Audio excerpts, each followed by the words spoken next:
Hey, watch out! You've entered the Killzone, live from Hollywood, California. The Killzone Podcast with your host, Beeranid 40k. Real talk for competitive Kill Team 40k from today's top players. Tactics and strategies. News you need to know, and tactical Q&A is coming your way. Join the Beeranid 40k Patreon for full access to all episodes. Only $5 per month.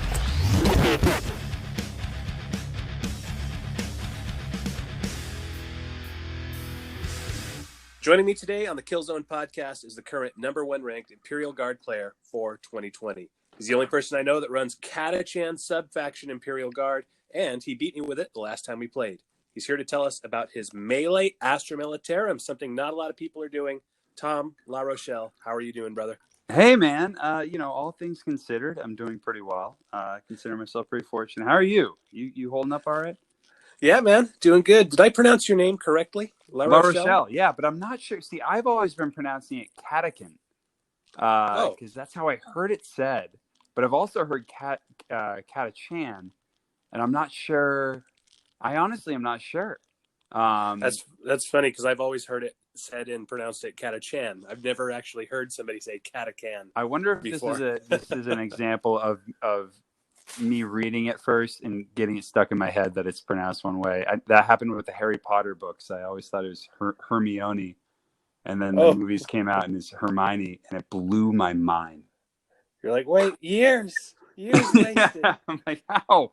No, wait, that sounds like a real name. Yeah, that's correct.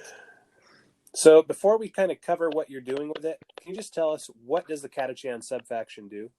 Yeah, so there's a second element to this. The main element is that it adds +1 strength to every unit. Every unit, of course, that can take that regimental doctrine.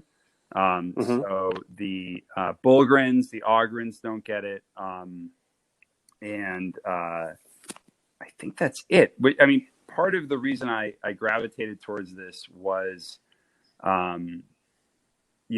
with new units like Gottfried and Pius coming out of Blackstone Fortress,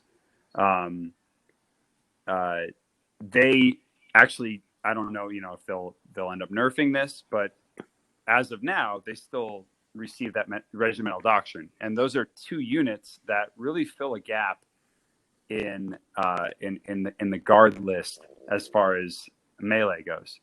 So you have these two units that, with a +1 to strength, are suddenly rolling much better on wound rolls, and just really becoming more of a problem for anyone like tying up units, just becoming a melee threat. So it's a +1 to strength on all units that take the doctrine. Obviously, no scions either, and it also, I think there's a bonus to nerve rolls, to shaken rolls, for whatever those are called. But I think that has to do with commander games. I don't think that has to do with a standard kill team game. So generally it's just a +1 strength, which is something everyone kind of laughed at when it came out. I remember, I've only been playing this game for less than a year. Myself and James, who James Skinner, we started playing this game together and didn't really know anybody else who was playing it. I would look up, he was playing Tau at first, and I literally looked up, how the hell do I beat Tau with Space Marines? Because that's all that we had. And your podcast was the first thing I found, and I found it very informative. But I remember you talking with someone in an episode of your podcast where you guys were like, well, yeah, or you could get the +1 strength, and just kind of laughed off. And of course it was, because the meta, the whole idea was plasma spam with Guard was, they're a shooty faction.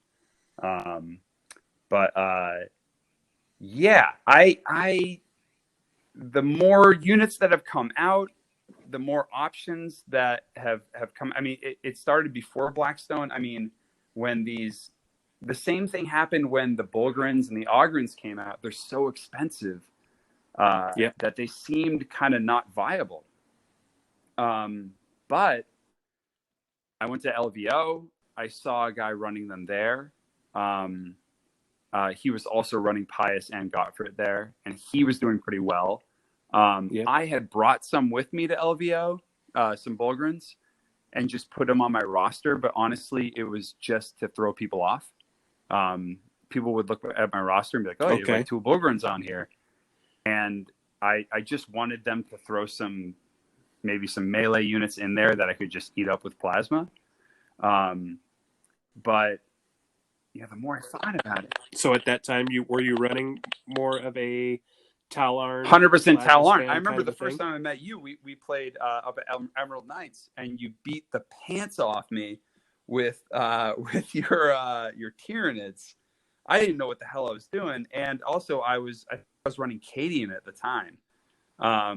And the problem with Cadian obviously is you have to keep them still, and then you're not mobile. You're so predictable. Yeah.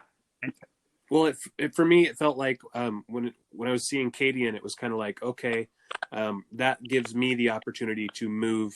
And like, for example, like if I'm out of line of sight, you're probably not going to move to come find me. Right. It just like gave more opportunity to cheese around a little bit with that. I didn't really see when we were playing recently with your Catachans. It was like, there wasn't an obvious counter to that. It wasn't now all of a sudden stuck at range. It was a very kind of an interesting thing. I think part of it, and we have, I've played with people with Catachan now with open board, with a regular board, and not arena. Mm-hmm. I think part of that tournament that they did so well, I mean, their arena is, makes a lot more opportunities for melee and, a strong melee team anyway. But then bringing in Pius, bringing in Gottfried and a Bullgryn, who on his own, I mean, I think that those units are all way more effective on a board with tight corridors. And then you have a bunch of guard who now, I mean, these are a lot of guys that, part of the strength of guard has always been numbers, and their units are really cheap. Well, if you use Catachan, you can have several guards with, just standard guardsmen or whatever, or, special weapons guys, even if they have a flamer, even if they have a plasma rifle, either way, they're hitting on 4, whether they're right next to you or they're shooting that gun. And if it's melee, they're generally not going to deal with a unit being obscured. So they're truly hitting on 4. Now with a strength of 4, they're probably wounding on a 4-up anyway, on a coin flip, or on a lot of units, it's going to be a 3-up. It's basically suddenly now their bayonets are better than their las guns. Yes, and you have a few of them. You combine that with I remember I did this against you at that last tournament. I just ran a special weapons guardsman as my leader. It was the guy with the big canteen on his butt. And now you can throw the sergeant in there who has a power sword and 2 attacks. Now you can give him fixed bayonets. He's got a whole other turn. And then if you use Sir Yes Sir, say there's like a few people that you pile on with like your sergeant or whoever you're sending in and giving that order to, and you have a couple other guys, they're all getting that extra turn of melee before anybody gets to shoot or anything. So you can really pump out a lot of attacks with these guys by combining that order with the Sir Yes Sir, which is 2 command points. It is pretty expensive. Yeah. But I found, that really did a lot of damage. And the whole thing with the Catachan thing was, it was surprising. Everyone I went up against in that tournament was really surprised that, I told them, oh, I'm running Catachan. They're like, well, what is that again? Yeah. And I'd be, oh, it's +1 strength, everyone. They're like, oh, okay. Yeah, it's a really interesting thing because it's getting to a point where, hey, the game is a few years old and people have played Plasma Spam Guard for a while now. Right. And people kind of know what to expect with it. And with the addition of Pious-Born and the Crusader and stuff, now it's starting to get to where there's multiple wounds. Your Bullgryn, you're starting to pack a lot of wounds in there and, some more durability. And then you go melee, you're talking about, okay, for what? The basic price of a Guardsman, you're getting the melee pro that would be costing a minimum of 12 points, and you're getting that at a cheaper price. Yeah. So, the game is balanced around, okay, that strength 4, 1 to 2 attacks, whatever is this. And then now it's like, okay, not only are you getting that at the lower price, but you have the orders for example, the fixed bayonets, like you were talking about, to fight melee in the shooting phase. So even if they charge you with that new power sword that's also now at strength 4, not strength 3. Yeah. An entire phase early. It's very interesting. And then you can even do stuff like the cunning strategy tactic to, for 2 CP to put another order on somebody and make them now also do that again. Yeah. For somebody who's listening, what was that other one that you were talking about? Yes, sir. Can you tell us what that strategy does? So I can't remember how. I think it's within 3 inches, but so if you use an order on, you get to use 1 order a turn on a single unit, and if you use that order on a unit and then play Sir, Yes, Sir, it's 2 command points. Every other unit within 3 inches of that unit is affected by the same order.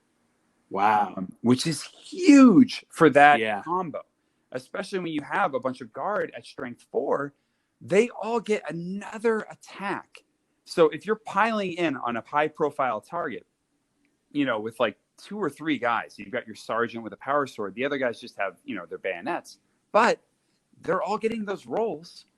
It's the same thing with, the drone spam. I remember I was playing Eric in the last round of that last tournament, and, it's hitting on 6s, re-rolling once, but yes, you're rolling that many dice, you're gonna hit a 6. It's gonna happen.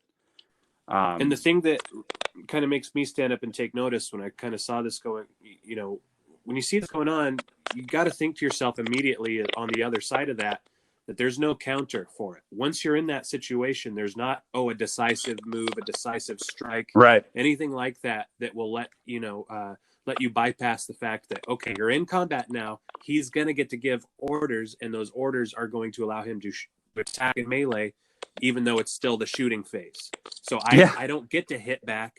And then, next turn, he's probably going to get to do it again. And if he's charged enough bodies in, it's like, okay, I can decisive strike if I survived the first bit of cheese. But then what? I'm going to maybe take out 1 opponent, and he's still got maybe 3 more guys in base to base with me. Because you can really, with the price of Guardsmen, you can afford to pack them in there on somebody. Exactly, they're expendable, and you have so many guys. You're probably not going to get to a break test, until some of the later rounds. And again, with that many rolls, especially if you're doubling up, if you're using something like Serious Sarah, again, you're sacrificing 2 command points, which is just huge. But you're getting more rolls to try and hit that hit, and then that wound roll. And again, you have a strength of 4, so your wound rolls are way better now. You could bring down. It fits. I like when I come across things in this game that fit into the lore, where I just see a pile of Guardsmen just jumping on a big bug or whatever and just stabbing the hell out of it. And I like when things kind of work out like that when they fit in the lore. I feel like it really feels lore appropriate. Not just the Catachan, even if it's Cadian or something like that. When you have a commissar pointing a gun at you, you will go charge that thing because it's kind of your only choice. I think part of the reason that I wanted to try a different approach is that I play a lot against James Skinner. He and I got into the game at the same time, and he plays Thousand Suns. He's always had he almost always runs a sorcerer, so he almost always has 2 psychic attacks per turn. And you were talking earlier about, with these orders, it's a turn where you have no response. And that's like what I've been up against playing against James all the time, is this psychic phase where I'm running teams who have no block on that. It's just him rolling the easiest dice roll in the game and probably decimating like one or two guys per turn. And it was a way to find that with Guard. It was, I have to spend some more command points, but, now I have a group of guys who have this extra phase that there's really no counter for. Yeah, and he's still going to get to do his thing, but now you're getting to do a thing that he doesn't have a counter to. And it's really big. I don't think people a lot of times realize the difference between strength 3 and strength 4, because that takes you from wounding majority things in the game on a 33% odds of that, when it's a 5-up, to a 50-50 with the strength 4 is what it's at a lot of times. And so the ability to just throw that around, a bunch of coin flips, just like, okay, now my wound it's just a straight up coin flip. That really improves your odds. That 3 to 4 strength threshold is huge. The more I ran the numbers on that, it just kind of made more sense. And then when you back it up with Gottfried, who only has a strength of 3, so he has a few swings per round, but generally, it's hard to get. He's way more reliable. Same thing with Pius. Way more reliable to hit and wound now. She's like super deadly now. Because that's the thing. People think that yes, it's kind of a nerfed or handcuffed version to where they can't take orders now, because you were able to do kind of what you're talking about with Pius Born and stuff and got right.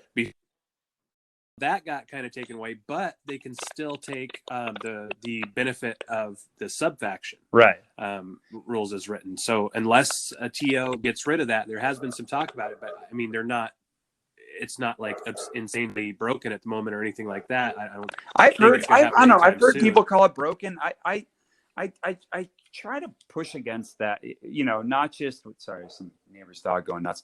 No worries. But we're all stuck at home, but there, with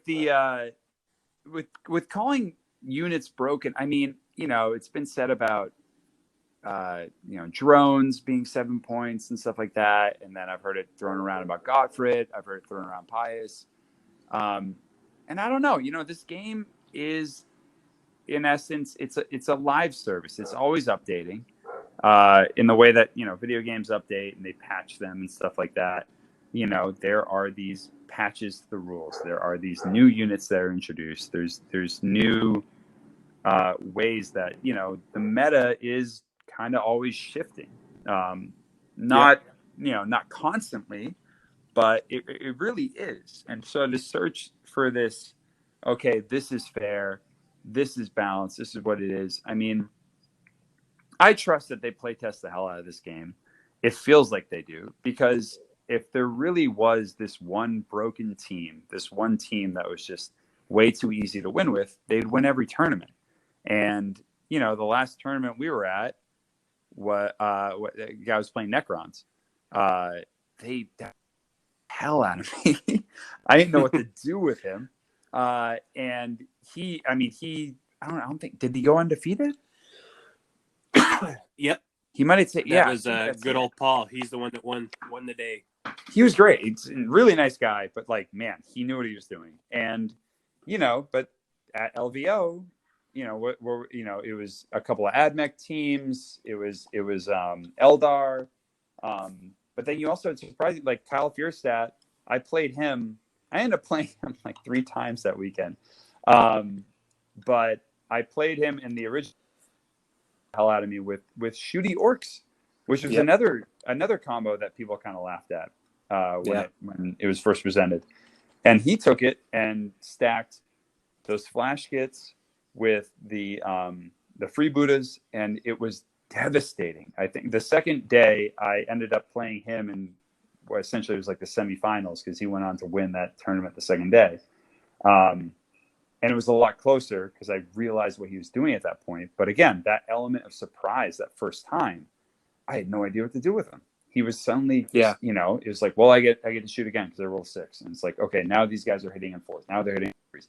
And it was just, he ripped me apart in the first 2 rounds that first time I played him. And it was a great idea. Yeah. It was an amazing concept. Well, that's the thing that, when it comes to the whole broken thing, that's basically when you find something that is broken, something past what it and its,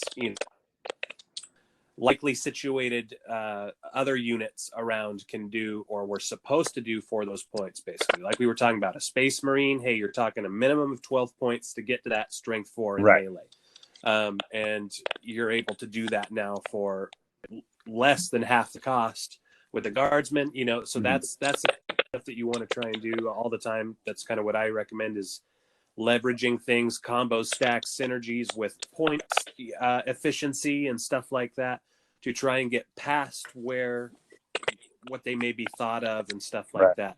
Because, these guys, even if they do a great job, just the sheer amount of games it would take to balance one faction. If you think about just even one game for one faction against every faction, if there's 20 factions in the game, that would be play testing like 21 different things or something, because you would have to mirror match too.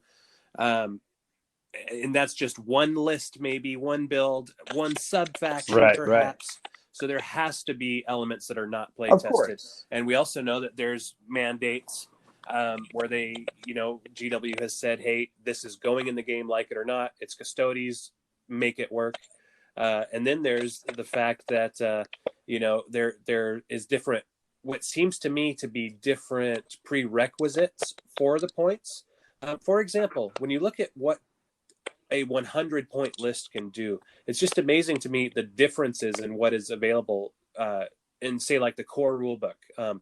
Because, like, for example, if you look at why is it 3 rail rifles for Tau, it's because of the fact that you could basically take one box of Pathfinders and make that. That's what comes in a box of Pathfinders is 3 rails.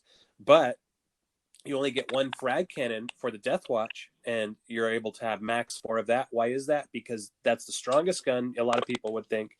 And if you take 4 of those and 1 leader, it's nearly exactly 100 points. In fact, it's got to be a completely naked leader. So it's like, wait, you got these things balanced for different prerequisites, basically. Like the limits that you're setting for this one has a different reason for what it's set at this one here and stuff like that. So it's like, I think there's a lot of opportunity to crack things open. But like you look at that Kyle Fierstad Shooty Orcs list, as good as that is, as efficient as that is, there's still going to be a counter to that. That's kind of where things start to get balanced, I think, is because it's like, for example, okay, if I were to take a bunch of company veterans with storm shields and a flamer, basically Space Marines, and run them up, I don't think that list would suddenly be broken. But it's like you had this perfect storm of like, okay, it's not expected at this point, versus what he is expecting to be on the field there at that time. It's like such an interesting thing to try and metagame within this constantly changing format. I wonder if that is going to be is what I'm going to experience with running melee guard going forward too. Is I wonder how much I benefited in the last tournament from that element of surprise and this kind of, okay, I haven't come across this yet. I haven't played against this specific loadout. So people weren't ready. But no, I totally agree. I mean, when I think about the games I played against Kyle, who is a great dude, love that guy.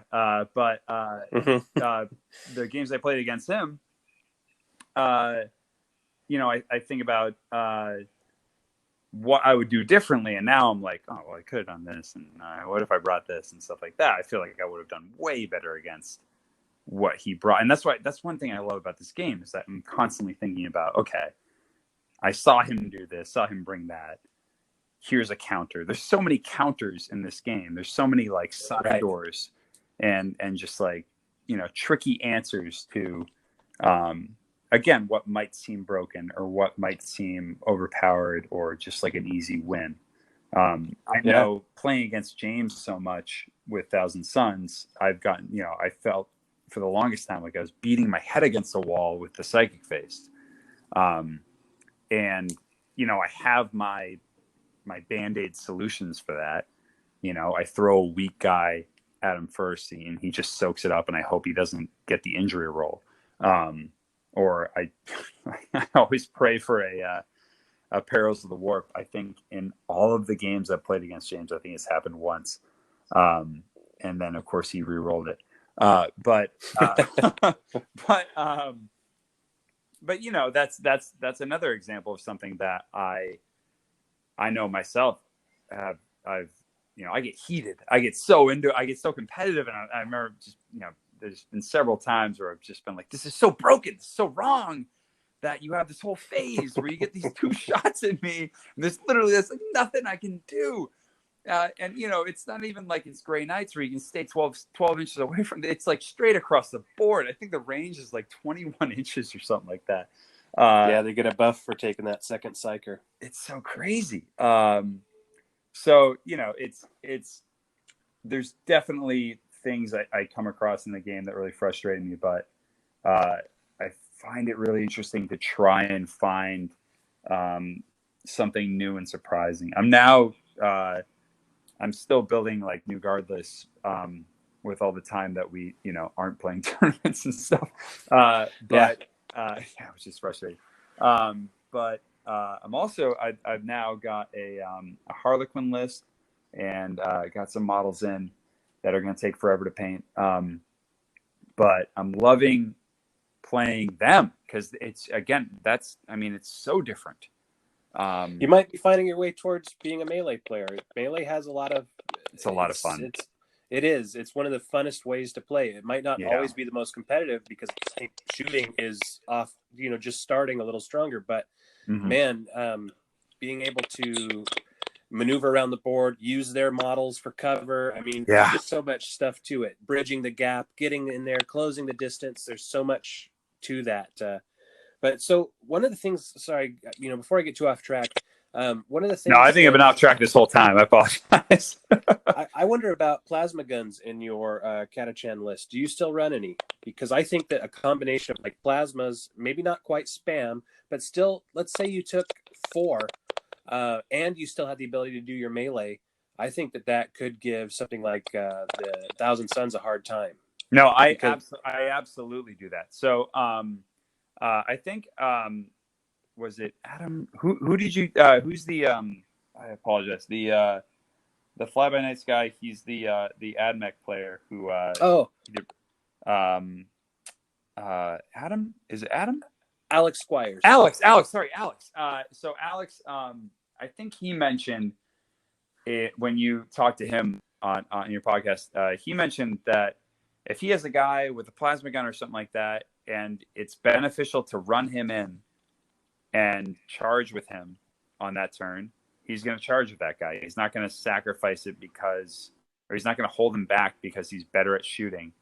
That's exactly how I feel with these guard lists. And that's what I really like about it, is that before, when I was running plasma spam, I felt like I was really kind of caged into this one style of play where I was drawing back, I was finding cover, and I was just trying to, use as much plasma to take down, hard to take down units, and just,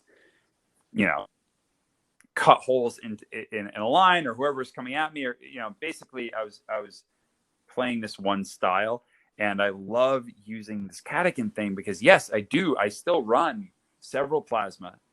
I still run flamers. I actually run units that people really scoff at, like the grenade launcher or the sniper rifle. And I've had so much success with using these units that a lot of people scoff at. But again, having that plasma, because look, these guys can still shoot, and those plasma guns are still so effective. But when that team, say it's a melee team, they start closing in, I'm just going to send those guys in. And those guys can all hit, and then I'll use the order and the sir, yes, sir. And suddenly they're, stabbing with these plasma rifles slung over their shoulders, but still very effective. but yeah, I actually had a sniper demolition specialist that a lot of people kind of laugh at that idea, but it is effective. Mortals on a 4. Yeah, it's a mortal rune on a 4. That's crazy. And even if it doesn't hit, your opponent knows that. And there were at least 2 games I remember putting a sniper on an objective and being able to hold an entire side of the board like a corridor, because they knew if they came down that corridor, it was a mortal wound on a 4, and I would have taken someone off the board. No, that's the only way to run the sniper rifle, in my opinion, is as a demo spec. And I just talked about that in a video I haven't posted yet on the Astartes tactics. No kidding. Scouts. Yeah, because a lot of people, it's funny because a lot of people just want one list, or they want, one unit to work, and they don't want to leverage the roster and some of the stuff. They're just like, what's a good take all comers list? And they kind of try and force certain units in. Because, hey, you buy a box in the beginning and you see, oh my God, scouts are not that great with the sniper rifle. Right. They still want to use it. That was a $30 box or something. So it's like, can I even just use one model? And so it's like, yes, this is what I would do. Use that one model this way. But so can you tell us what does a list look like for you right now? What's some stuff that you like to run? Some good build maybe people can try. Obviously,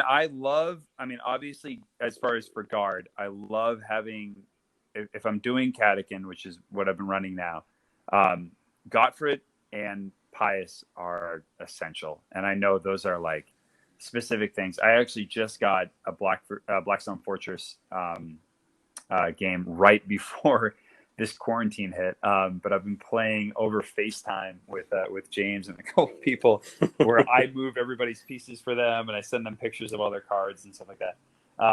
It is fun, but exhausting doing all that dice rolling. But before that, I ordered on eBay, I ordered a Pius before Vegas.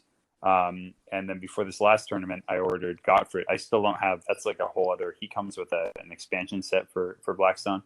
It's like Combat Arena or something like that. Something like that, yeah. And I ordered a Gottfried because it's just those 2 units.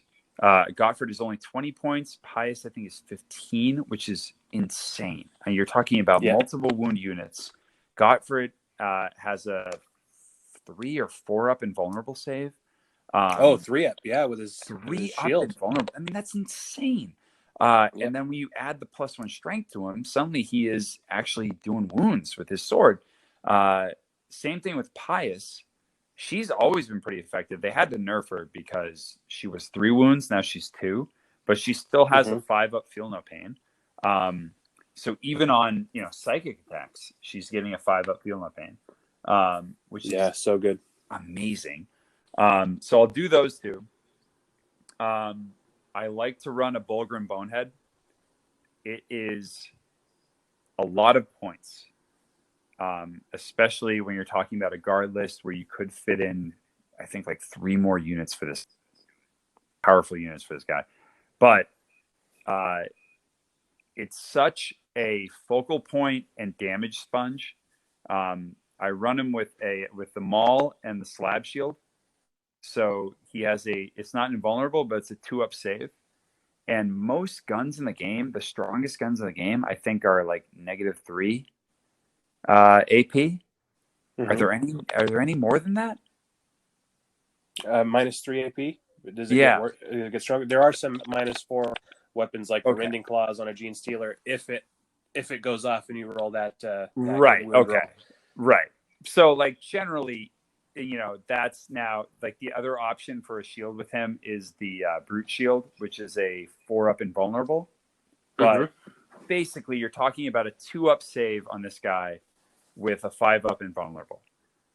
He's a Terminator, basically. He's a Terminator, and he's got several attacks and several wounds. So he's a damage sponge. He's a good like guy to throw in the middle and just mix things up to tie up some of their like brutal melee guys.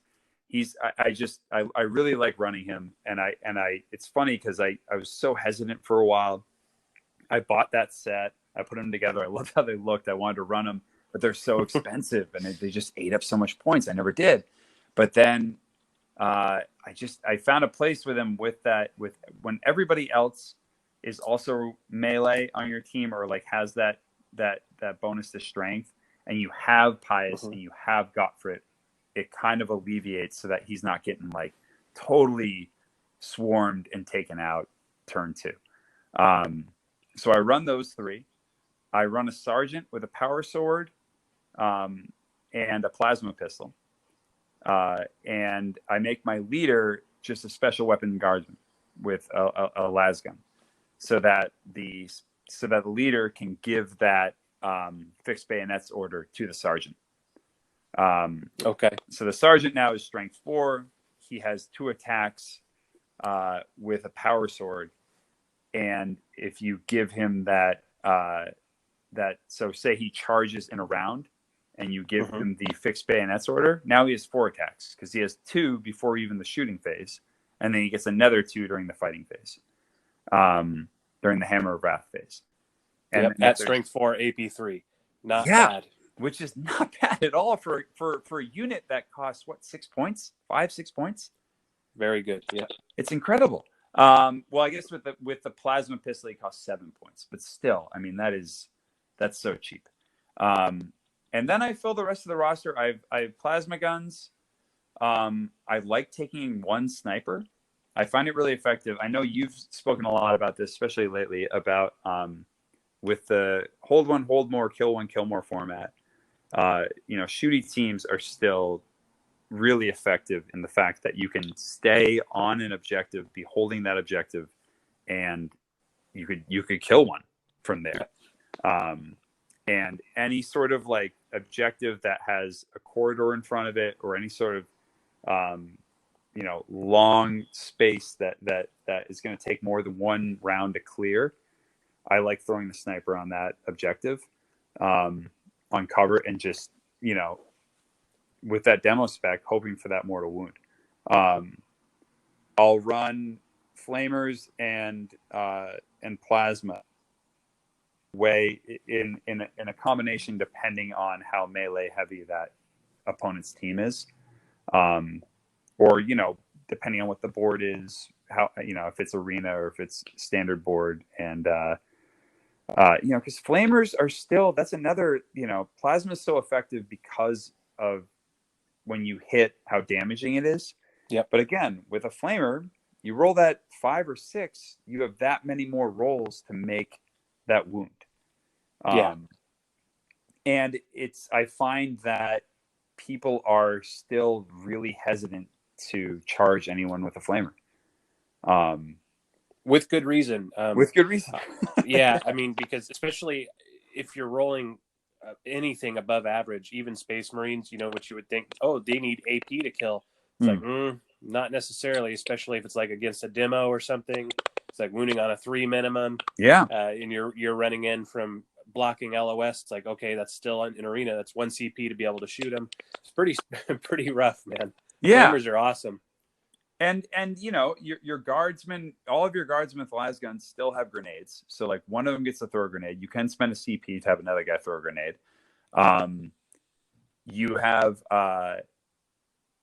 there's even like, sometimes I'll put on the list and I'll run it sometimes, is depending on points wise, because I always find myself with like maybe 1 or 2 points shy of the 125.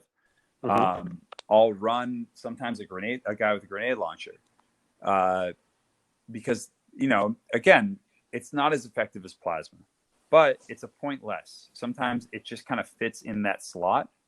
And on Overwatch, you're still rolling that D6 to see how many Overwatch shots you get. And it's basically a grenade with way better range. And if you throw that crack grenade, if you shoot the crack grenade with it, I think it has a range of 24 or something like that. It's still, I mean, that's a pretty effective gun, Yep. What I like about it, but yeah, I like how, the rosters, especially when you're running cheap bodies and it's at 125 now, you get to that 20-man limit really quick. And the grenade launcher being able to flex between soft opponents or hard opponents is kind of a really cool thing. It's not bad. Yeah. I run grenade launchers with my Colts. I really like them. Yeah, it's not gonna blow up in your face and kill your guy. That happened to me twice in the last tournament.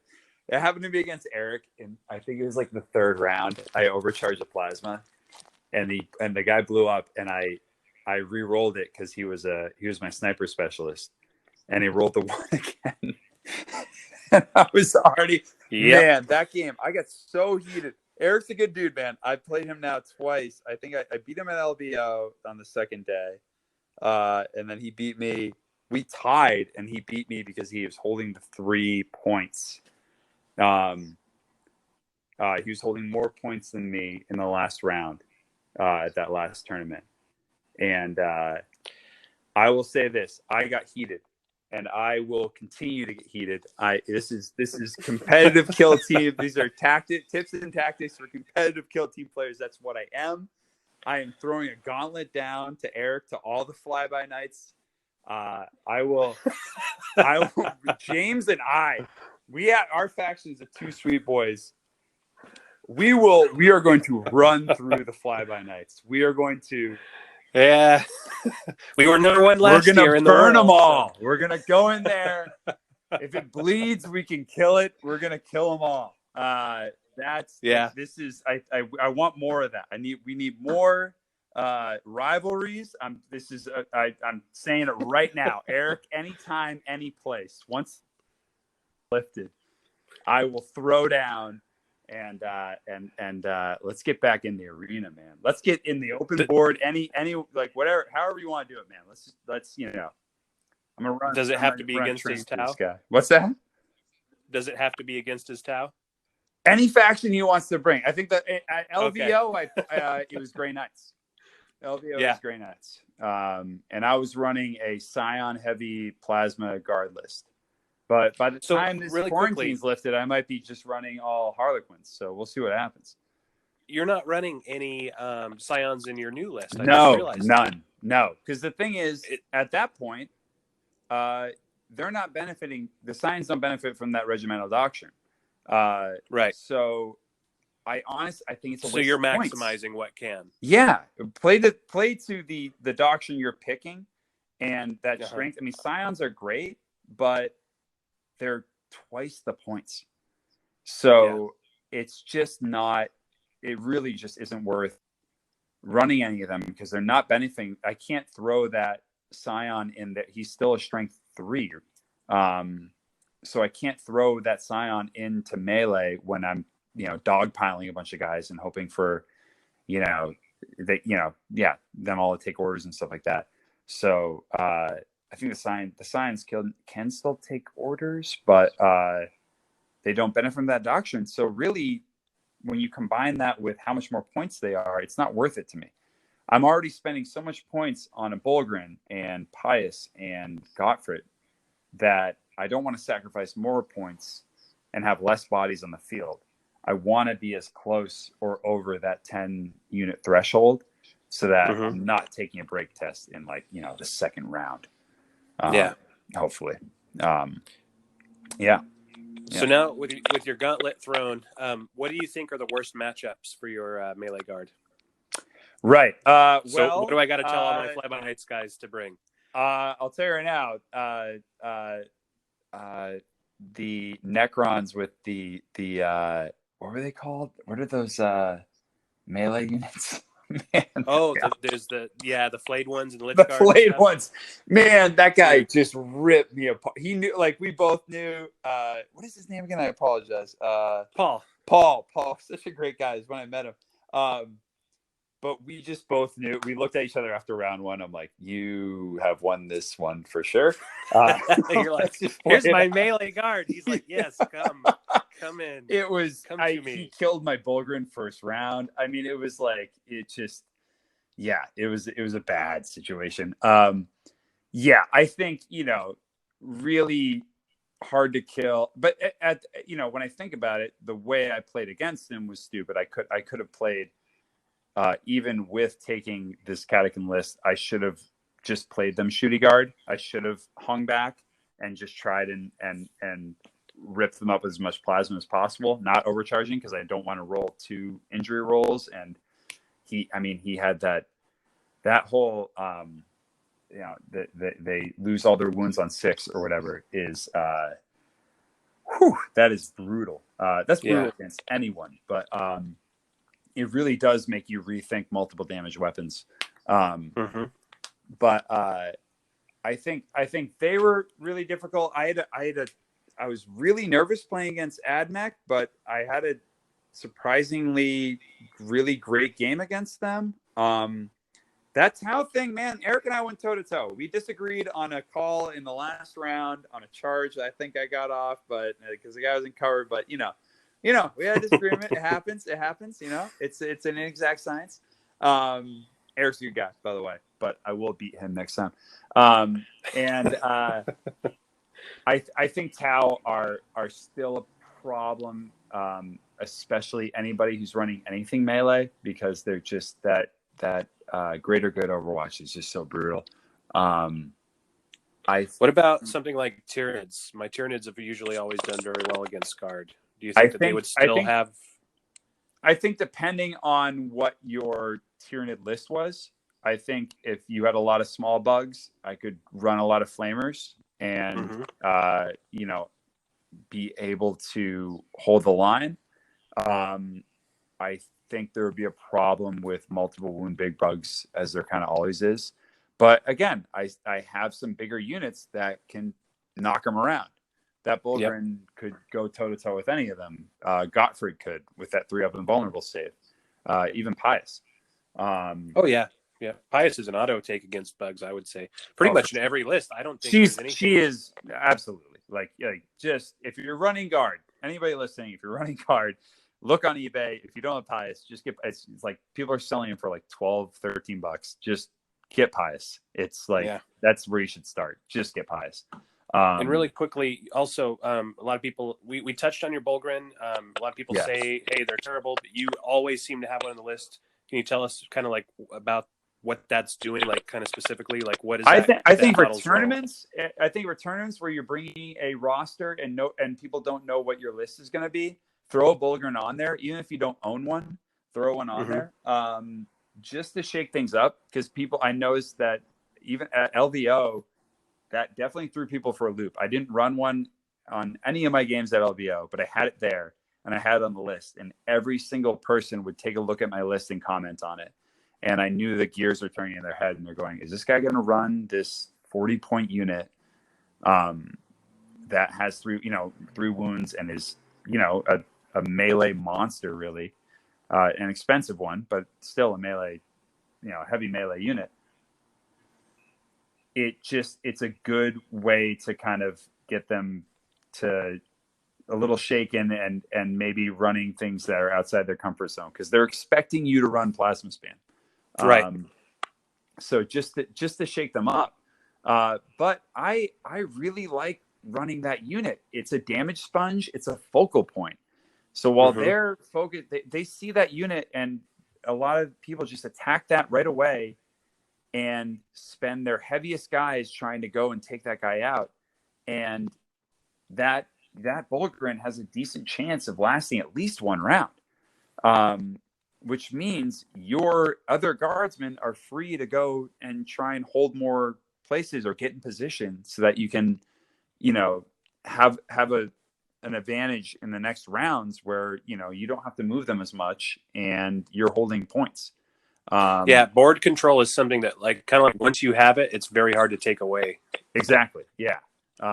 So I've also been actually kind of backing away from the whole, I feel like it was kind of the meta for a while to run a veteran and make a veteran move.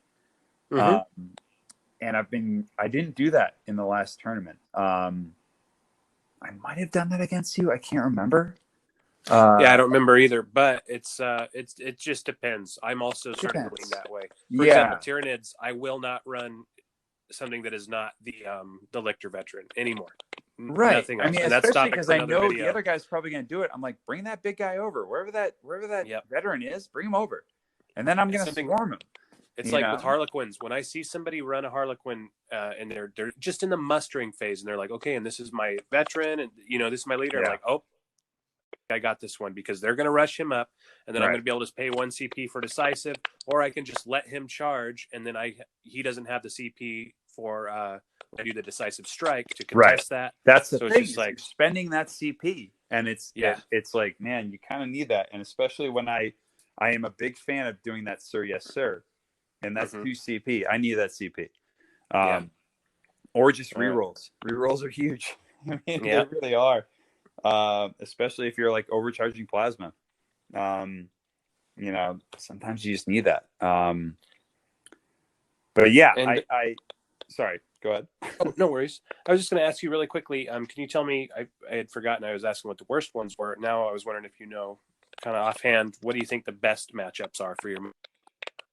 From what I've found for melee guard, I think I got really lucky against your Death Watch. I think the strengths of melee guard are that any team that is man, I'm having a hard time with this question for some reason.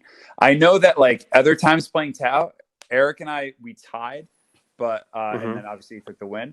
But I've found they're pretty effective against Tau if you can get in there.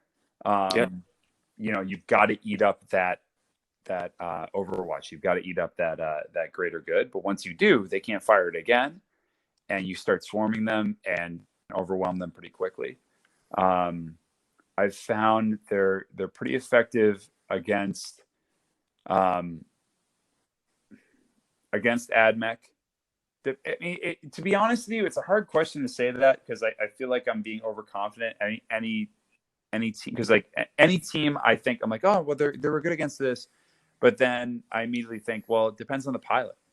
I think so much depends on the pilot, and you know who's running it, because I know that if someone were, you know, if that AdMech team had been run a different way, they probably would have torn me up with the, you know, I mean that, but that's also one of the reasons I wanted to go melee guard was at LVO. I played an AdMech team, and the whole Shroud Psalm, you know, Omnissiah thing ripped me apart because I was trying to hang back and shoot them. Where I'm like, what if I run in with everyone? Then your Shroud Swan isn't doing anything. You know what I mean? It's not like your guys aren't in cover if I'm right next to them. So we got to blame Alex for even more cheese that's been just to counter him. Is that what it is? Yeah. Alex! Yeah. I mean, I've never played Alex, actually. I've met him, great guy. James has played him several times now. But because the top 8 and all that, right, and I played I can't remember his name, but I played a guy at LVO who was running a pretty effective AdMech team. AdMech that's another team I actually have. Like I'm staring at my AdMech pieces right now. I'm also staring at a whole Blackstone setup that I have to put away tonight. But I love AdMech as well. That was the first team I really started playing and like figuring out. And I think a big advantage that AdMech has over other teams is that they have so many different units.